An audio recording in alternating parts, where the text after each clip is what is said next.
Hola de nuevo y bendiciones a todos. Pues bueno, ya estaba ya para dormirme y en eso entré a redes sociales y estaba viendo todo esto, lo que está aconteciendo hoy, bueno, este fin de semana más que todo en el Medio Oriente. Y sentía la inquietud y dije, bueno, vamos a tener que hacer un video para compartir a quienes pues les pueda llegar, pues que sea de mucha bendición. Bueno, hace ya casi hace como unos 14 años, a mi edad de 18 años. Bueno, siempre me caractericé por ser una persona que me gusta la historia y me gusta leer temas interesantes. Pues yo empecé a escribir un tema que se llama La Higuera. La Higuera es una representación del pueblo, del Estado de Israel. Y bueno, en esta ocasión vamos a utilizar lo que es varios versículos bíblicos para entender un poco sobre esto. A ver, podemos decir, más que todo para entender en esto, qué papel se juega la iglesia ante todos estos acontecimientos que está pasando en Israel y cómo repercute esta situación que pasa en Medio Oriente a la economía de Occidente. Okay, sabemos que la economía actual de nosotros se mueve y el petróleo es una de los minerales que hace que la economía avance. Y el Medio Oriente, pues, es uno de los lugares donde mayor exportación hay de petróleo. O sea, Arabia Saudita, Omán, Emiratos Árabes Unidos, Irán, Kuwait, etcétera, etcétera. O sea, todos los países que están en el Golfo Pérsico y algunos que están más al norte del Medio Oriente. Y todo esto que está aconteciendo ahí, obviamente, repercute en nuestra economía en Occidente, que lo hemos reflejado en la subida de precios, etcétera, etcétera. Y es muy importante tal vez profundizar en esto, lo que puede estar aconteciendo. Y también pues más adelante diré qué papel se juega la iglesia en esto. Ok, vamos a empezar con algunos textos. En este caso vamos a ir a Mateo capítulo 24, versículo 1. Dice, cuando Jesús salió del templo y se iba, se acercaron sus discípulos para mostrarle los edificios del templo y respondiendo él les dijo, ¿veis todo esto? De cierto os digo que no quedará aquí piedra sobre piedra que no sea derribada.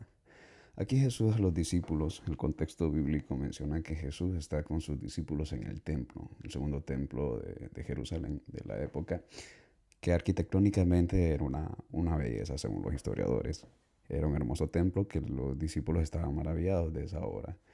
Pues Jesús les advierte y les dice que ese templo iba a ser destruido, que en los textos más adelante menciona que no pasará esta generación hasta que todo esto acontezca. Y fue así que en el año 70 de nuestro calendario, después de Cristo, el 10º emperador del Imperio Romano, llamado Vespasiano, junto con su hijo, el general Tito, empiezan lo que es el asedio hacia la región de Judea, por causa de rebelión del pueblo judío de esa época. Y bien, eh, pasó lo que pasó, o sea, una destrucción, se destruyeron el templo, destruyeron la ciudad y muchos judíos de esa época pues se esparcieron por diversas partes del mundo. Algunos quedaron en Jerusalén, pero obviamente ya no estaba el templo, ya no estaba el culto y todo lo demás. Y bueno, creo que vamos a entrar a un dato, vamos a hacer unas tres definiciones de lo que es el sionismo, el israelita y el judío. El sionista es la persona de la aristocracia, del judío israelí que controla en el poder. A eso se le llama sionista. Al israelita es la persona que nace en el territorio israelí con nacionalidad israelí sin, sin importar su creencia, sea musulmán, judío, el judaísmo, cristiano, ateo o laico, lo que sea. Se le llama israelita por tener nacionalidad israelita. Y judío se le menciona a la persona que practica el judaísmo, o sea, el judaísmo normal, el judaísmo ortodoxo y ultra ortodoxo. Me hace recordar cuando los fariseos y los saduceos en la época de Jesús, pero bueno, esa ya es otra cosa. Y bueno, en lo que habíamos quedado, que los judíos, lo llamamos los judíos, lo vamos a llamar así, fueron esparcidos después de la destrucción de Jerusalén por todo el mundo. Y obviamente vinieron a lo que es aquí Europa, a la península ibérica, Europa central. Y pasaron los años y otro acontecimiento pasó aquí en la península ibérica en el año 1492 por la reina Isabel la Católica, que fue la expulsión de los judíos de la península. Y bueno, se reagruparon en lo que es Europa Central, lo que actualmente hoy es Alemania, Suiza y Austria. Y en eso, pues, ya hemos escuchado lo que fue en la Segunda Guerra Mundial, cuando la Alemania nazi busca el exterminio de todos los judíos. Por engaño, pues les dice, obviamente les dice el gobierno nazi que los iba a llevar a otros lugares con mejores condiciones y pues resultó que fue un engaño. Los llevaron a campos de concentración y el resultado fueron más de 6 millones de judíos muertos, llamado el Holocausto. Ok, con todo esto, um, vamos que la historia es una comprobación exacta de lo que Jesús dijo después de la destrucción del templo. Y bueno, me llama la atención más adelante que dice, y él estando sentado en el monte de los olivos, los discípulos se le acercaron aparte y diciendo, dinos, ¿cuándo serán estas cosas? ¿Y qué señal habrá de tu venida? Y el fin del siglo. Bueno, hablan del siglo de esa época y bueno, pasó el tema de la destrucción del templo. Pero Jesús está dando unas señales. Tal vez en esa época tal vez pensaban que él iba a regresar tan rápido, tan pronto. Habla de lo que es esta generación. ¿Por qué hablo de esta generación? Porque más adelante está en el versículo del capítulo 24, versículo 32 y 34. Jesús menciona y dice, de la higuera aprended la parábola. Cuando ya sus ramas están tiernas y brotan las hojas, sabéis que el verano está cerca. Así también vosotros cuando veáis todas estas cosas, conoced que está cerca a las puertas. De cierto digo que no pasará esta generación hasta que todo esto acontezca. Salmo capítulo 9, versículo 10 menciona y dice, los días de nuestra edad son 70 años, y si en lo más robusto son 80 años, con todo y su fortaleza es molestia y trabajo porque pronto pasan volando. Una generación es 70 años, lo máximo 80. Ok, ¿por qué menciono esto? Porque a veces decimos que es una generación. Entonces en Salmos nos está dando a entender que una generación son de 70 a 80 años. Y bueno, hay otro texto en Ezequiel capítulo 38, versículo 8. De aquí a muchos días serás visitado. Al cabo de años vendrás a la tierra salvada de la espada, recogida de muchos pueblos a los montes de Israel que siempre fueron una desolación, mas fue sacada de las naciones y todos ellos morarán confiadamente. Nos quedamos cuando los judíos se esparcieron por todo el mundo, ¿ok? Y les mencioné cuando en la península ibérica la reina católica los expulsa y ellos se asientan en lo que es Europa Central. En el año 1939 inicia lo que es la Segunda Guerra Mundial bajo el gobierno de Hitler de la Alemania nazi, con la idea de la persecución y exterminio del pueblo judío. Obviamente por ciertas cosas que pudieron pasar, que esos ya son otros temas más profundos. Y bueno, aquí la Biblia menciona del pueblo que fue salvado de la espada. Estos son las personas que sobrevivieron a los campos de concentración, a la persecución de la Alemania nazi. Y regresaron a los montes de Israel, que siempre fueron una desolación. Desde que el pueblo judío en el año 70 fueron expulsados y su segundo templo fue destruido por los romanos en el año 70, pasaron 1878 años después para que un Estado levantara bandera en ese territorio. Podemos entrar en debate, decir que los palestinos, que esto y que lo otro, y que aquí, que eso ya es otro tema, que yo le llamo el origen abrahamico. Eso ya es otro tema más profundo. Y al estar, bueno, en el año 14 de mayo, perdón, del año 1948, 3 años después de que termina la Segunda Guerra Mundial, podemos decir que los sionistas, los judíos, los israelitas, como ustedes quieran mencionar, llegan a este territorio, invaden este territorio, porque obviamente lo fue, pero hay algo histórico allí.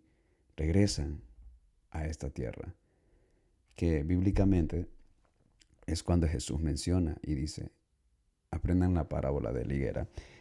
En esa época el mundo se encontraba en un crecimiento, podemos decirlo, armamentístico sin sus inicios al terminar la Segunda Guerra Mundial. Israel siempre ha sido el promotor principal en el crecimiento mundial, aunque digamos que no, pero así es. Las personas que más han ganado premios Nobel son judíos. Quienes descubrieron lo que fue cosas químicas, la bomba atómica, fueron de origen judío. Muchos de ellos hicieron aportaciones.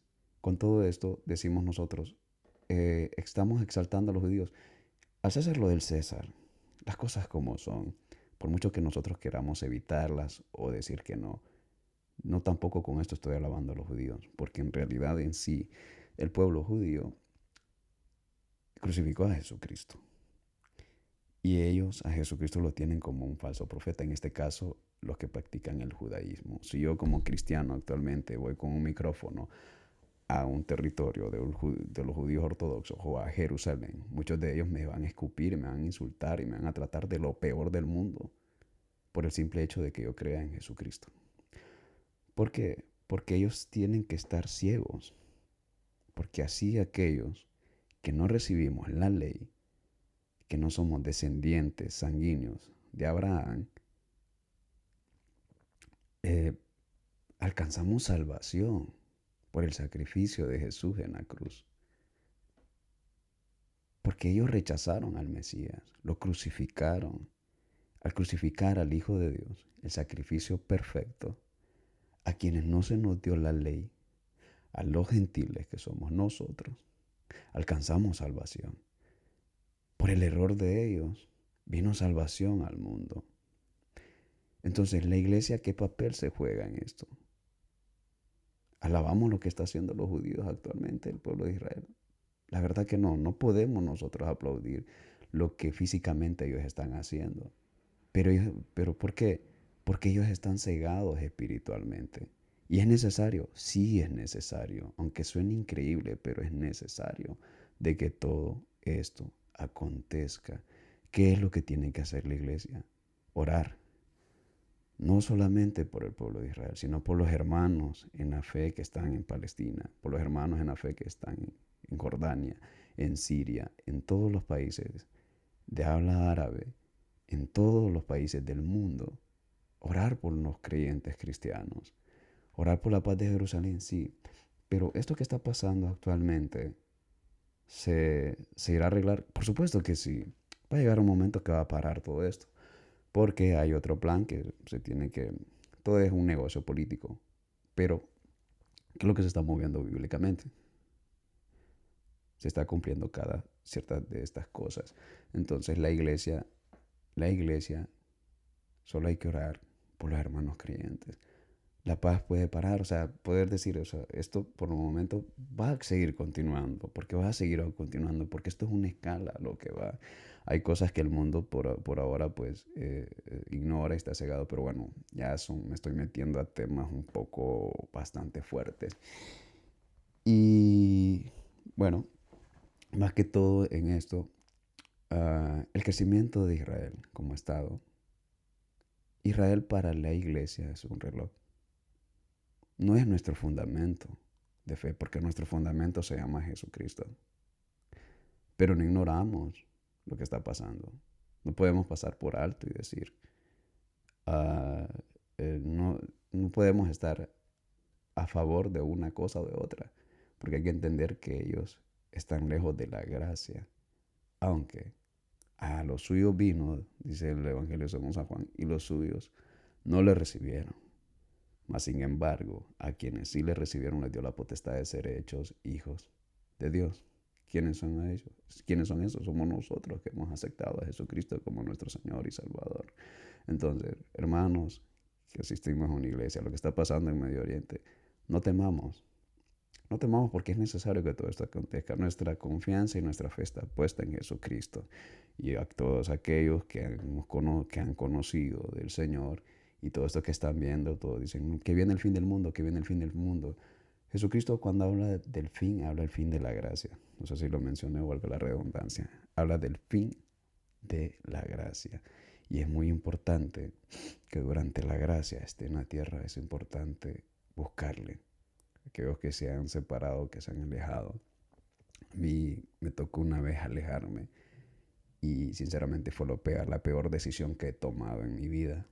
pero el Señor ha tenido misericordia de mí y me ha esperado con los brazos abiertos y me ha enseñado que mi lugar está con Él y cerca de Él.